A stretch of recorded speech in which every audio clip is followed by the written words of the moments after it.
নমস্কার, কেমন আছেন? অঙ্গীকারের নতুন একটি ব্লগে আপনাদের সকলকে স্বাগত জানাই, আর তার সঙ্গে জানাই সকলকে গুড মর্নিং। এখন আমরা গাড়িতে চেপে মিষ্টি দুষ্টু সবাইকে নিয়ে আমরা এখন যাচ্ছি মায়ের টানে মায়ের কাছে তারাপীঠে। তো গাড়ি কেনার পর এটা আমাদের প্রথম ট্রিপ, আর খুবই ঠান্ডার মধ্যে আমরা যাচ্ছিলাম। অনেক পুরনো ব্লগ, তাই আপনাদের সঙ্গে শেয়ার করলাম। তো এখন মোটামুটি ওই সময় করি 7:30 পৌনে 8টার মতন বাজে। আমরা একটু দেরি করেই রওনা দিয়েছি বাড়ি থেকে।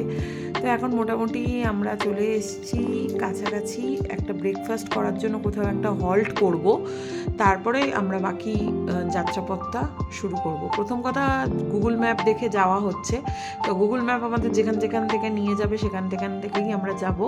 এই হচ্ছে হাইওয়ের ওপর গোবিন্দাস বলে রেস্টুরেন্ট। এই রেস্টুরেন্টে আগেও আমরা এখানে এসে খাবার খেয়েছি এবং এটা পিওর ভেজ এবং খুবই ভালো। তো এখানে দুষ্টু পেয়ে গেছে দুষ্টুর মনের মতন একটা খেলনার গাড়ি। সেই গাড়ির থেকেও কিছুতেই তাকে নামানো যাচ্ছে না। প্রথম কথা, সে একবার উঠে পড়েছে এবং তাকে কোনো মতেই নামানো সম্ভব হচ্ছে না। তো এই দেখুন, বিড়ালটিও চলে এসছে দুষ্টুকে দেখে, সে গাড়িতে ওঠার জন্য খালি দেখছে যে কিভাবে ওঠা যায়। তো চলুন, এখন খিদে প্রচণ্ড পেয়ে গেছে এবং এখানে কিছু খাবার অর্ডার করা যাক। মা তো বসেই আছে, আর সায়ন আমরা সবাই মিলে একসঙ্গে ব্রেকফাস্টটা সেরে নিলাম। আর দুষ্টু ওখানে মত্ত রয়েছে, দুষ্টুর গাড়ি চালানোতে খাওয়া দাওয়া কোনো কিছুরই ভ্রুক্ষেপ নেই। আর মিষ্টি আমাদের সঙ্গেই আজকে ব্রেকফাস্টটা করে নেবে।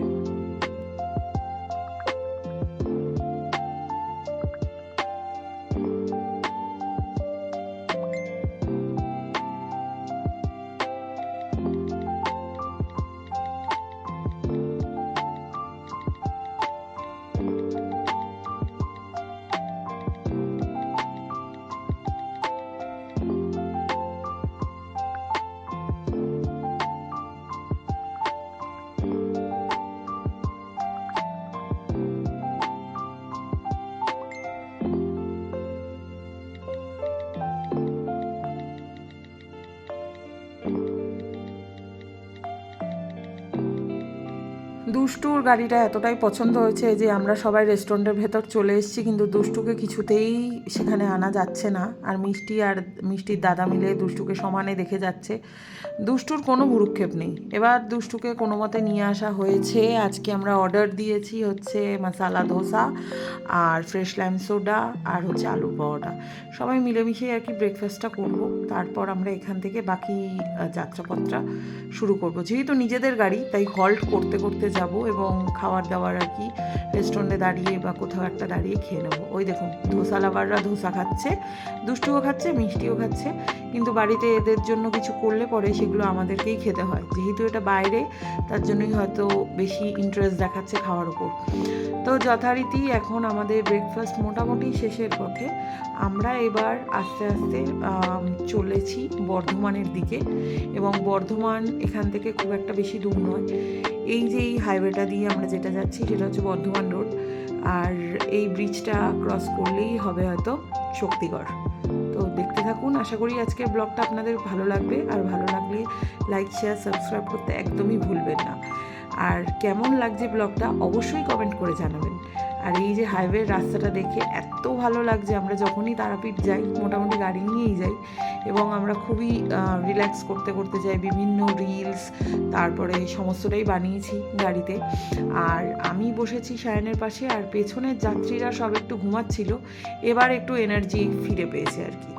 তো যথারীতি এখন সায়ন গাড়ি চালাতে মগ্ন, আর এক একটা শহর এক একটা গ্রাম সমস্তটাই অতিক্রম করে আমরা চলেছি আমাদের গন্তব্যের দিকে। তো এখন সময় ঘড়ি ওই 12:30 পৌনে 1টার মতন বাজে। আমরা চলে এসেছি খুবই কাছে, আর বর্ধমান ঢুকতে বেশি সময় নেই। আর যেহেতু দুষ্টু মিষ্টিকে নিয়ে যাচ্ছি, তাই একটু দাঁড়িয়ে দাঁড়িয়ে থেমে থেমে তারপরেই যাচ্ছি। এই যে ল্যাংচা নগর, ল্যাংচা মহল, এগুলো দেখলেই মনে পড়ে যায় যে আমরা শক্তিগড়ে ঢুকে পড়েছি। এবং এখানে বিভিন্ন ল্যাংচা মিষ্টি সমস্তটার দোকানই আছে। আপনারা যারা রোড ট্রিপ করেছেন তারাপীঠে, তো তারা আপনারা জানেন যে এখানে অনেক প্রসিদ্ধ মিষ্টি মানে ল্যাংচা এখানে সমস্তটাই পাওয়া যায়।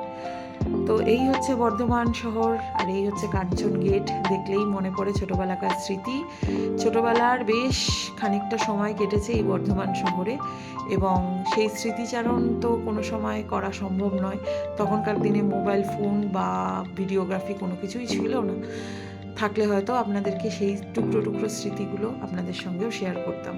তো আমরা এখন বর্ধমান শহরের ওপর দিয়ে কাটোয়া হয়ে যে তারাপীঠ যাওয়ার রাস্তাটা, সেটা আমরা ধরবো, কারণ ঘুষকরার ওদিকে রাস্তাটা বন্ধ ছিল বলে আমরা, আর গুগল ম্যাপ আমাদের পুরো কাটোয়ার ভেতর দিয়ে রাস্তা দেখিয়েছে, তো আমরা গুগল ম্যাপকে ফলো করে চলছি।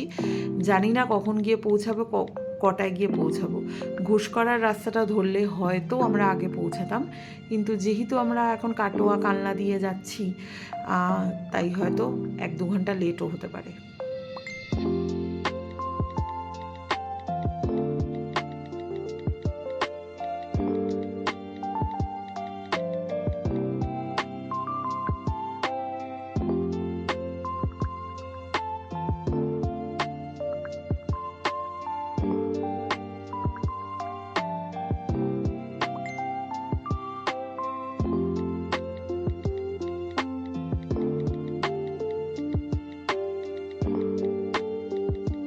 আমাদের গাড়ি ছুটে চলেছে তার গন্তব্যের দিকে।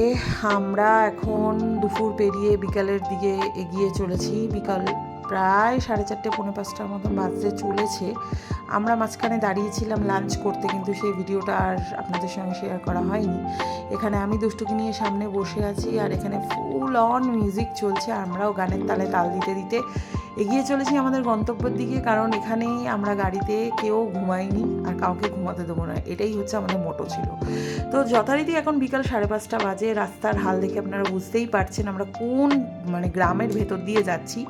আদৌ এটা কোথায় গিয়ে শেষ হবে আমরা কেউ জানি না। এটা আমাদের কাছে সম্পূর্ণই নতুন একটা রাস্তা, গুগল ম্যাপ যেরমভাবে নিয়ে যাচ্ছে। তো এখন বিকাল 5:30 পৌনে 6টা বাজে, কিন্তু দেখে মনে হচ্ছে রাত্রি 12টা 12:30 নিশ্চয়ই বেজে গেছে। তো এরকম ভয়ঙ্কর রাস্তা দিয়ে যাওয়ার একটা অভিজ্ঞতাই আলাদা, কারণ ভূতের দেখাও মাঝে মাঝে পাওয়া যেতে পারে। তো যথারীতি আমরা এখন চলে এসেছি হোটেল সাথী, এটা হচ্ছে আটলা মোড়ে আমাদের হোটেল। আজকের রাত্রিবাস এখানেই। যেহেতু এখানে পার্কিং রয়েছে আর গাড়ি নিয়ে এসেছি, তাই পার্কিংয়ের খুবই দরকার ছিল, তার জন্য আমরা এই হোটেলটাই প্রেফার করেছি। আর এইটা মন্দির থেকে খুব একটা বেশি দূর নয়, হাঁটা পথেই মন্দির পড়বে। তো ব্রিজটা ক্রস করেই আর কি মন্দির। এখানে দুষ্টু বসে আছে আর বাবা ফর্মালিটিসগুলো পূরণ করছে। তো চলুন এক ফাঁকে দেখে আসি এবারের রুমটা কেমন দিয়েছে, কারণ আমরা যতবার তারাপীঠ এসেছি এই হোটেলটাতেই স্টে করেছি, তো মোটামুটি আমাদের চেনা পরিচিত হয়েই গেছে। তো এটা হচ্ছে একটা ডিলাক্স রুম। এখানে মিনিমাম 5 থেকে 6 জন আরামসে থাকা যাবে। যেহেতু আমরা এতগুলো লোক এসেছি, তাই আমরা একটা রুমেই প্রেফার করেছি, কারণ দুষ্টু মিষ্টি দিম্মা দাদাকে ছাড়া থাকবে না। আর যেহেতু মিষ্টির বাবা আসেনি, তাই আলাদা রুম নেওয়ার কোনো প্রয়োজন হয়নি। তো এটাই হচ্ছে ওয়াশরুম। আর এখন আমরা ফ্রেশ হয়ে আমরা মাকে দর্শন করতে যাচ্ছি। জানি না মন্দিরের ভেতর ঢুকতে পাবো কি না, কীরকম ভিড় কী বৃত্তান্ত কিছুই জানি না। মিষ্টি খুব টায়ার্ড ছিল, মিষ্টি ঘুমিয়ে পড়েছে, আর দুষ্টু তো ফুল অন এনার্জি সবসময় থাকে, গাড়িতে আস্তে আস্তে ঘুমিয়ে নিয়েছে। তো এখন আমাদের সঙ্গে দুষ্টু যাচ্ছে মন্দিরে, আর মিষ্টির মামা রয়েছে হোটেলে। তো এখানে আমরা হোটেল থেকে বেরিয়ে গেছি। হোটেল থেকে বেরিয়ে আপনারা মোটামুটি সমস্তই গাড়ি, টোটো, রিক্সা সমস্তটাই পেয়ে যাবেন, আর কোনো অসুবিধা হবে না, হাঁটা পথ তো আছেই। আসলে ঘোরাফেরার আইডিয়াল টাইম হচ্ছে শীতকাল। শীতকালে ঘুরে খুবই শান্তি। আর এই হচ্ছে আমাদের হোটেলের মোড়। এখানে বিভিন্ন খাবারের দোকান, ফল আর বিভিন্ন ধরনের মাংস, মানে যা যা খাওয়া দাওয়া করা যায় সমস্তটাই এখানে অ্যাভেলেবেল আছে। আর দুষ্টুকে দেখুন হাত ছেড়ে, মানে পারলে ও নিজেই হাঁটে। তো যথারীতি আমরা এখন মোটামুটি চলে যাচ্ছি মায়ের টানে মায়ের কাছে।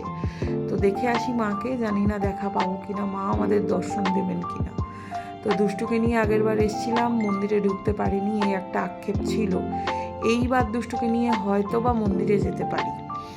তো দুষ্টু যখন 6 মাস ছিল তখন আমরা এসেছিলাম তারাপীঠে। আবার এখন দুষ্টুর এখন 2.5 বছর বয়স, দুষ্টুকে নিয়ে আমরা এসেছি তারাপীঠে। তো এখানে খুবই ভালো লাগছে এসে, কিন্তু খুবই ফাঁকা ফাঁকা, খুব একটা টুরিস্ট নেই। আমরা গেছিলাম ওই 25 ডিসেম্বরের আশেপাশে। এখন আমরা চলে এসেছি তারাপীঠে। পক্ষ থেকে মায়ের টানে মায়ের কাছে আমরা পৌঁছে গেছি। হাই করো না, ওখানে ওই যে মা তারা, জয় তারা, জয় তারা, জয় তারা, জয়।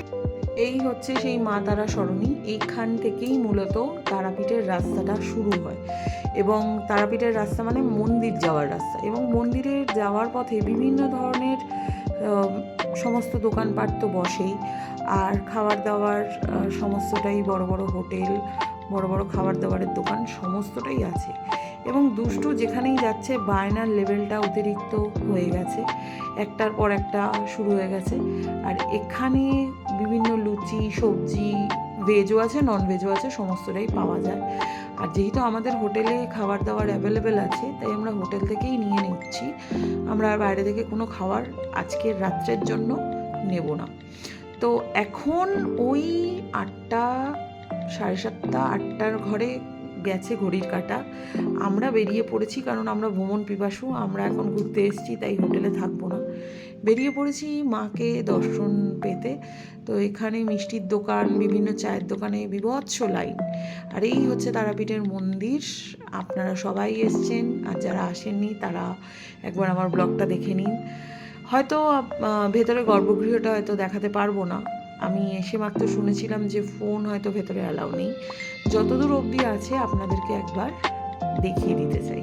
তো এই হচ্ছে মন্দিরের ভেতরে অ্যাম্বিয়েন্সটা। আর ওই যে লাইনটা দেখতে পাচ্ছেন, ওখানে প্রচণ্ড ভিড়, মানে দিন রাত অল টাইম লাইন করে রয়েছে ভক্তরা এক ঝলক মাকে দেখবে বলে। তো এখানে বাবা দাঁড়িয়ে আছে, আর স্ক্রিনের মধ্যে মার সন্ধ্যা আরতির যে ছবি সেগুলো হচ্ছে দেখা যায়। কিন্তু আজকে আমাদের কপালটা এতটাই খারাপ যে সেটাও আমাদের কপালে জোটেনি।